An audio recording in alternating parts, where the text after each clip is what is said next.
are the places that I've been through. And today I have my special guest, my avid special guest. Of course, no other than Miss Colleen and Mr. Dan. Welcome, both of you, on Geography 101. And can you please introduce more about yourself? So good to be here. So good to see you again. Yes. Happy to be here with you, Daniel. One more time. Yeah. Yes. And please do come back again for another podcast so that we can promote your digital dojo. Can you tell us about this advocacy of yours? Yeah, absolutely. Do you want to do the summary or shall I? You can go ahead. You do a very good job of it. Why, thank you.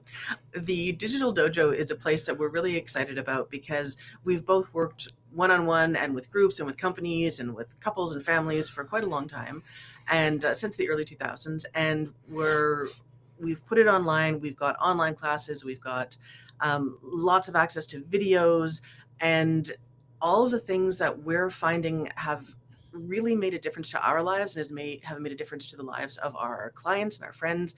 Now we get to share it with everybody. So that's what the Digital Dojo is. Yes. And thank you so much for sharing your digital dojo to the world.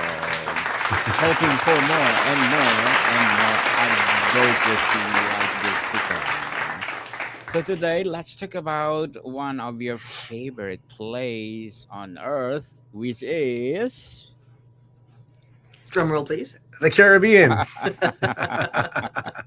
yes, my drum roll is late, but I will do it again. Drum roll, please. Awesome. I was joking, but that was awesome. That was fantastic. Yes, so Caribbean.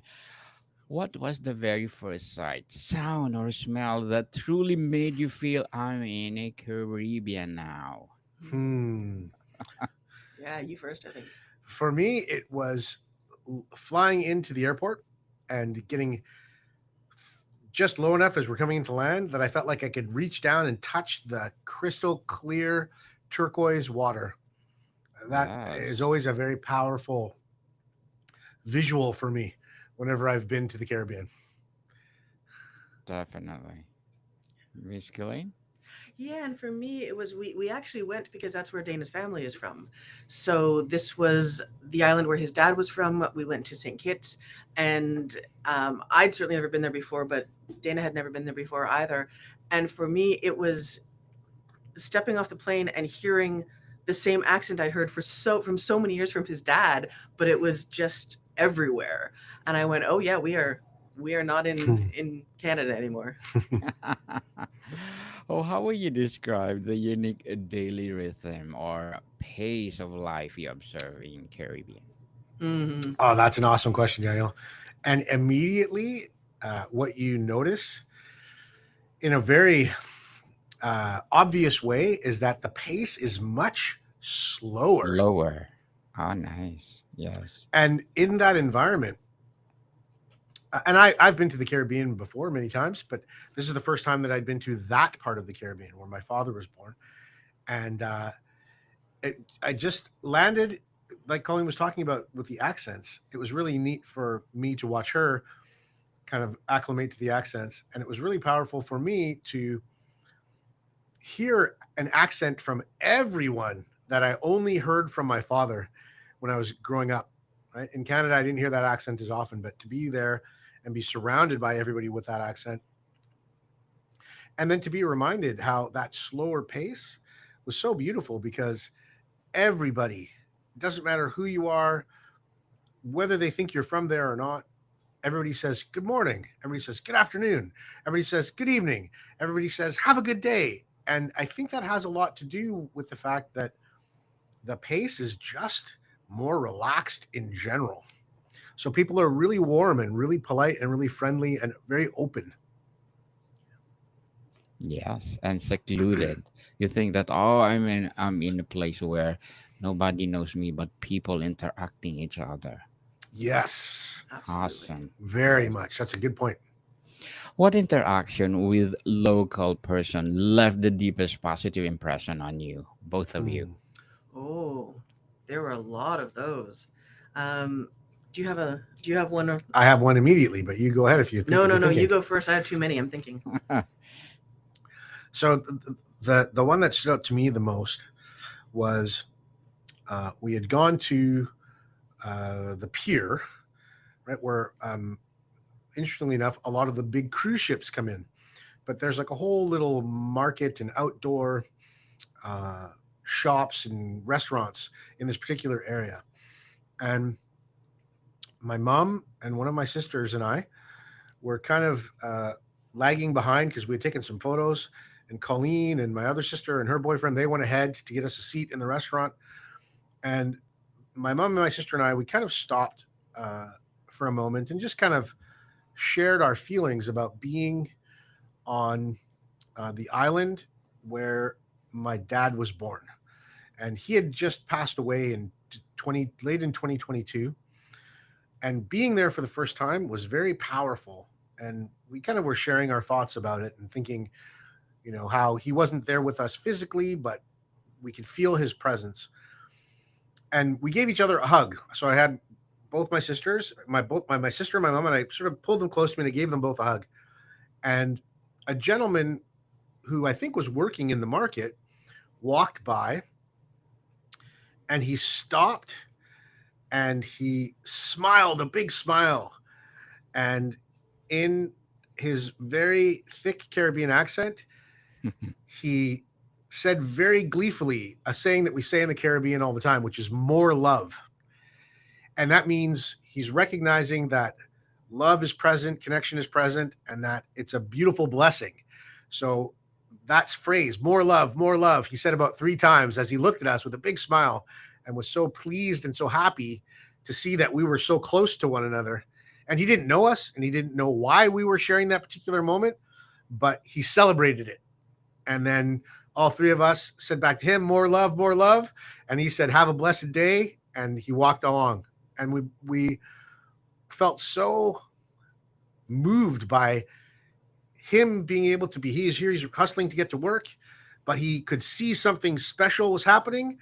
And we were in a climate and a culture where he could speak to it with a lot of joy. And so it was beautiful to share that joy with him in that moment. And that's the one that probably stood out the absolute most for me on the whole trip. And there were many, but that was a really powerful one. Truly empowering experience.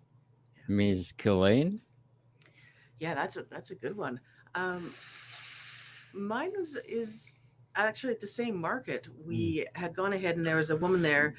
A lot of people have something called snackettes, so it's just a little tiny place to eat, sort of like a casual, even more casual than a diner. And this was this woman's snackette, and she didn't get off the phone from her sister the entire time we were there. She at one point she did this, and she was like, "Oh, this is my sister in England, so you're okay on your own." Yeah, we're good.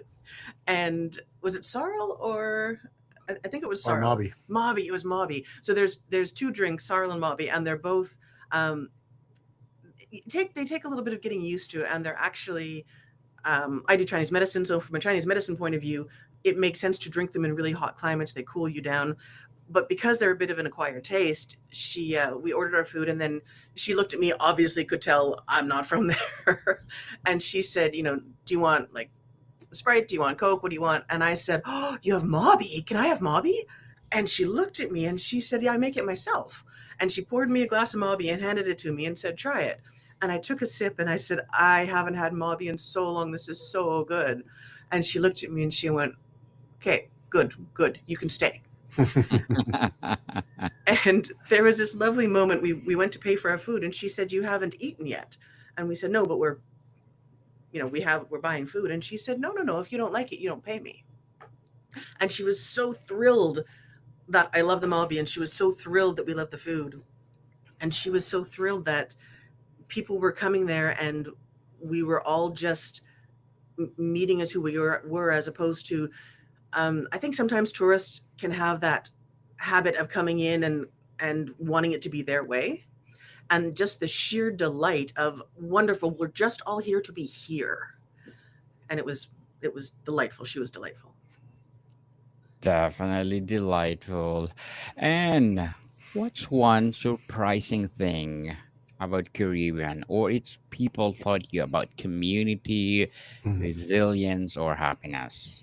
Mm, I'm gonna go with you again. Mhm.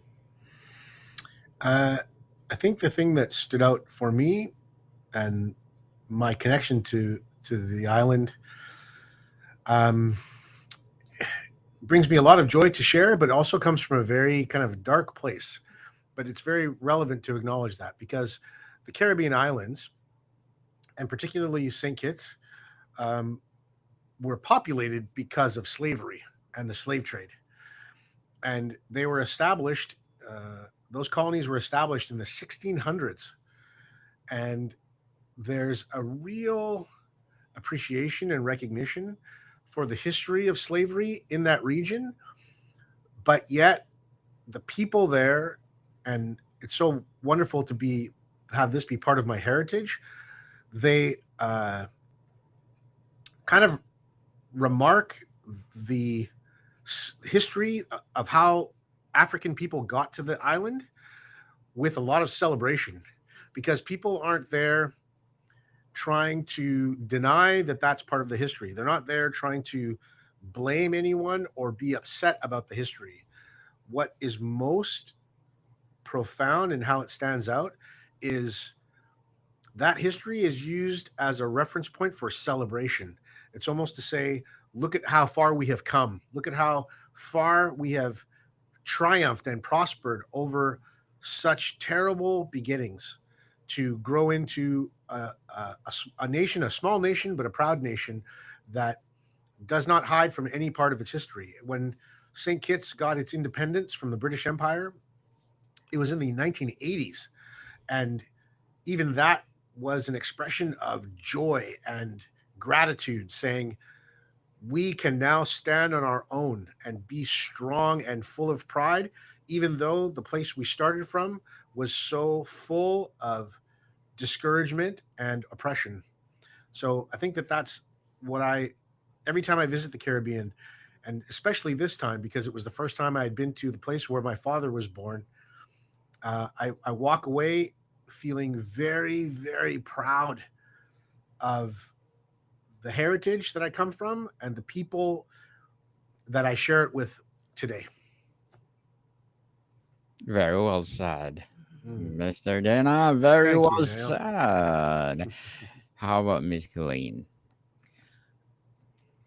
I think my moment was, I mean, there were just so many moments. It was such a fabulous place to be.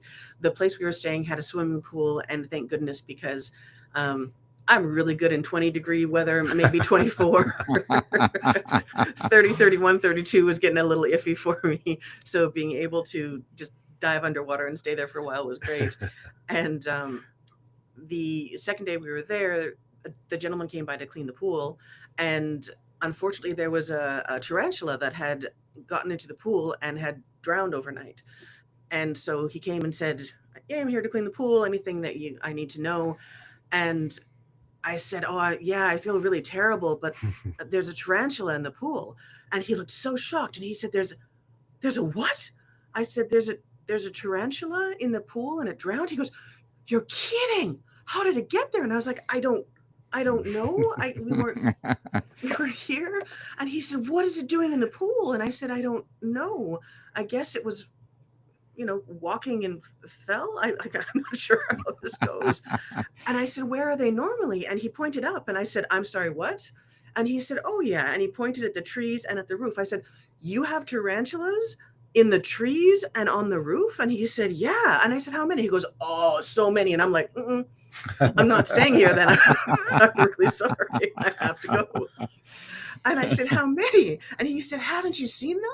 Like, especially at night, they all come out. And I'm like, how many? And he walks over the pool and he goes, what's that? I said, that's the tarantula. He goes, it's just a big spider. And I said, yes, that's what I was talking about.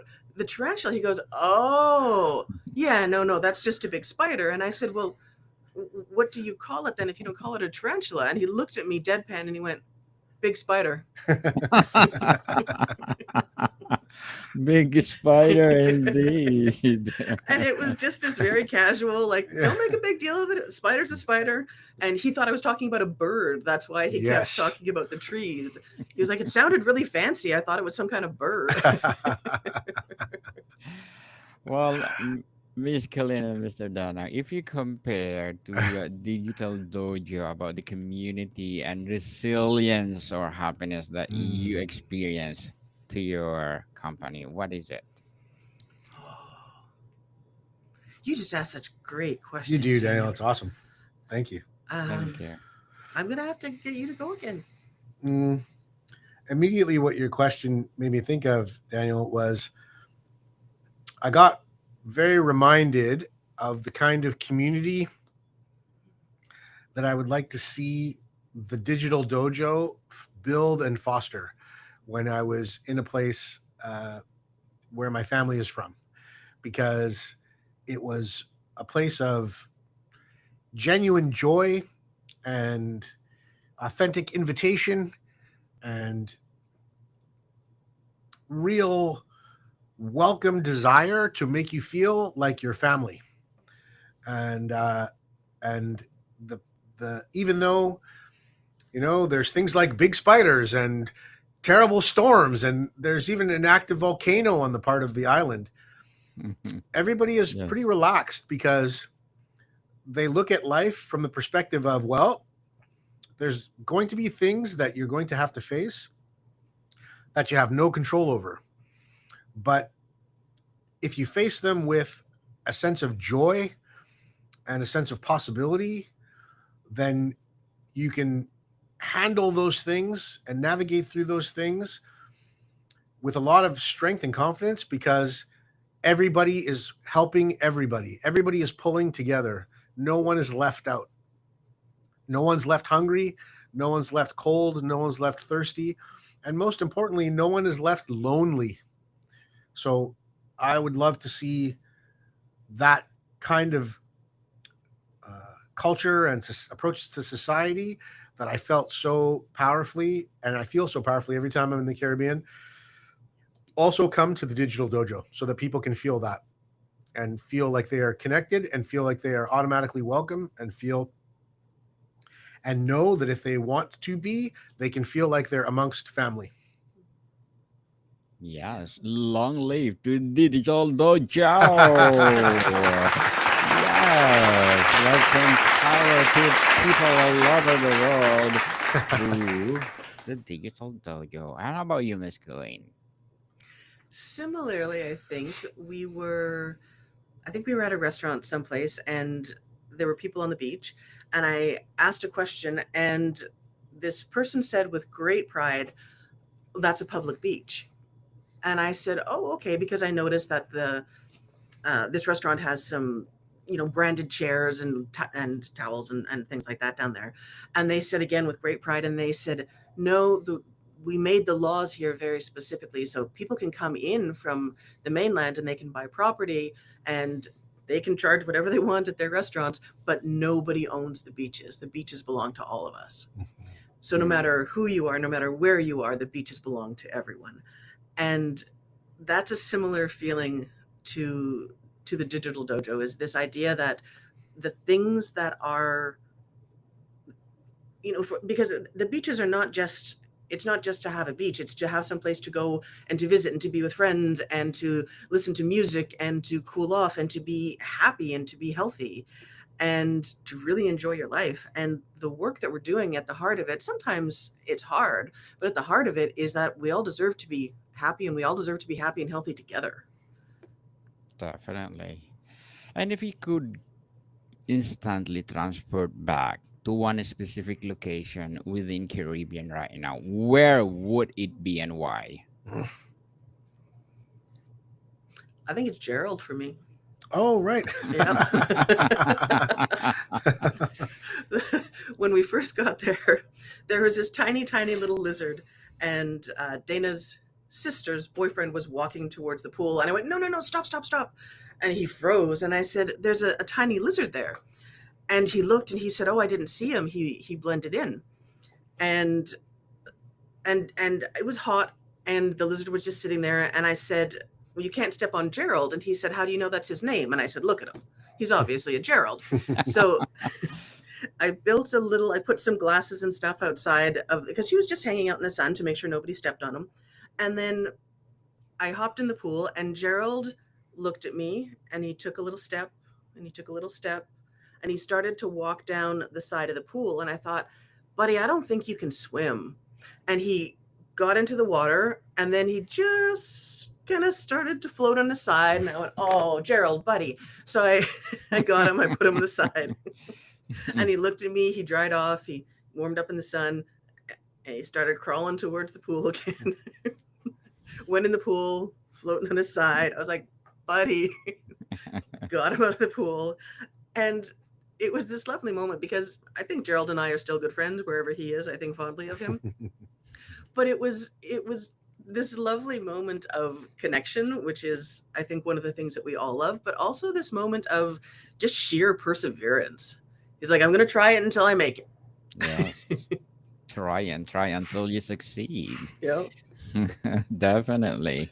So, what's the single most important piece of advice you'd give someone planning their first trip to Caribbean? Mine's bring sunscreen. Yours is probably much wiser than that. Be prepared to drink lots of fluids, lots of water, and if you can, lots of electrolytes like a Gatorade or Powerade or something like that, because the heat is very, very intense, and you can not realize how much it's affecting you until you are deeply affected by it when you're just out and enjoying things, because there's so much to do. There's so many things to see. There's incredible opportunities to interact with other people visiting, with local people, and the landscape is absolutely breathtaking. So it can be easy to forget how much you need to make sure you're hydrated on a regular basis. Plus, when you're out and about, you cannot find coffee. There's no just a corner coffee shop. It's really hard to find coffee. There was one stand that said they sold smoothies, but they were shut down for the season. So you can't get anything like that. But you turn a corner, you go to a gas station, they're selling rum punch. So many people, especially tourists, walk around the corner and they go, rum punch, great. And they're very thirsty. And they just get, again, more and more dehydrated. Well, thank you for the tips. Did you experience any funny or meaningful cultural misunderstandings? Other than the tarantula? Yes, and the tarantula. Oh, that's for you. You know, I didn't actually, which is, I think, connected to, you know, I've grown up in Canada most of my life, and on the west coast of Canada, where there actually is a fairly significant population of Afro-Caribbean people in Vancouver, but we're very spread out. So I'm very used to being one of very few, if not the only, Black person in a crowd. So this is a cultural thing, but it wasn't awkward. It was wonderful. When I stepped off the plane, and everywhere I went in St. Kitts, I saw the majority of people who looked like me. And that was pretty wonderful and pretty neat. And people who sounded like inside of my home growing up. And what was also wonderful too was that I saw many people who didn't look like me, who were still being embraced and welcomed by each other, which was fantastic. So it was nice to feel both of those kinds of dynamics going on to a place where my heart belongs because my family is from there. Certainly. And what was the most significant challenge you faced while traveling in Caribbean, and how did you navigate it? I mean, for people who are wimps like I am, I'm going to say the heat. Number one is the heat. Number one is the heat. I mean, it's stunning. It's beautiful. It's amazing. And you're walking through, it feels like you're walking through fog sometimes. The air is so dense. And again, without the electrolytes, like it's it's dizzying sometimes if you're not used to it, I think. Mhm. How about you? Yes. Mm, I think that the most powerful thing that stood out to me as an obstacle was a lack of time, Mm, because there were so many things I wanted to see and so many places I wanted to visit, especially on that island, because I could retrace my father's footsteps of all the different places. And most of the places that we wanted to go to were kind of off the tourist path. They were off the regular beaten path that most people are uh, get shown when they go to visit a place like that. I wanted to see everything. I wanted to see all the corner stores that my father bought, a bag of candy for a nickel when he was a kid, maybe a penny even. And we just didn't have enough time. So that was probably, there was so much to see and so much to do that we had to be very selective as to where we put our energy and time. And even with that, we still only saw maybe 1/5 of all the things I wanted to see and do. Mm. Okay, before we wrap up our discussion for today, Miss Kalina, Mr. Dana, please do grab a copy of one of my Spring Flowers, People's Spring Flowers, my Oh, awesome. photography book, which is, well, beautifully come from British Columbia. I compiled it as a Spring Flowers volumes by volumes until what I got 147 volumes. So wow. Wow. Awesome, Daniel. please grab a copy. They That's are one awesome. of a kind. Gorgeous. They are gorgeous flowers from Vancouver, British Columbia. It's Awesome. awesome. So available where books are sold. Amazing. People, Spring Flowers until 147 volumes. Awesome. And Miss Colina, Mr. Dana, if you had to summarize the essence of your Caribbean experience in just one word, what would it be? Hmm. I'm gonna say you again. For me, the one word is connection. Hmm. Connection. Mhm. Yes. Yeah. Totally connection because of the family. Yes, Yes. so much. And how about you, Miss Colleen? I'm actually oddly going to say cool because but that was the whole feel of everything. Everyone was cool, everything was cool. I was happy to be where it was cool, but there was a real feeling of freedom and cool connection. Yeah, you got a sense that no matter where you were, no matter what was going on, everything was going to be all right. Yeah. Definitely. Everything was going to be good. Just fine. No worries. Yeah. No worries at all. Please visit Caribbean. And Miss Dana and Miss Colleen and Mr. Dana, thank you so much for being part on Geography 101. So can you please invite our listeners to support your advocacy, your digital dojo? Yeah, thank you again for having Yes, us on thanks, here. Daniel. It's so fun to have It's all these different kinds of conversations with you. it's fabulous. I love And it. Thank you. Thank you. and we'd love for people to come by the Digital Dojo. We have everything from 6-week courses to free things that you can just test drive and see what suits you best, because we just want everybody to have a way in to feeling good. You can find us at thedigitaldojo.net, and That's all of important. our resources are there. All the social platforms and their links are there, and there's lots of wonderful stuff to take a look at and to continue a conversation with us that you started, or to start a brand new one with us. So thedigitaldojo.net is where you can find all of that. Yes, people, let's support the Digital Dojo, because if you support them, for sure, more and more and more empowering advocacy to come. So, Miss Colleen and Mr. Dana, thank you so much for your time. Always, Daniel. It's Happy to so spend time great with to you. talk to Thank you you very again. much. More to come, people. See you soon.